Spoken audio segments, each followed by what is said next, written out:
हैदराबाद में मुहर्रमुल हराम अकीदा और एहतराम से मनाया जा रहा है। मौला अली के कदमगाह पर मुख्तलिफ शहरों से इज़्ज़ादारों और ज़ाहिरीन का आने का सिलसिला जारी है।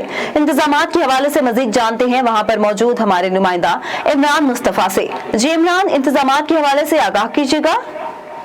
जी बिल्कुल, पूरे मुल्क की तरह हैदराबाद में भी मुहर्रमुल हराम अकीदत और एहतराम से मनाया जा रहा है। इस वक्त मौजूद है मौला अली की कदम पर।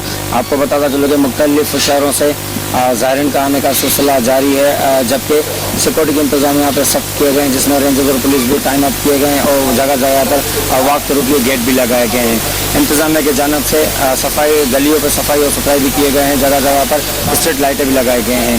आपको बताता चलूँ कि शहर में जगह जगह पर सबीले भी लगाए गए हैं और न्याज और नंगर का भी सिलसिला जारी है। अज़ादारों के लिए जगह जगह पर मेडिकल कैंप भी लगाए गए हैं।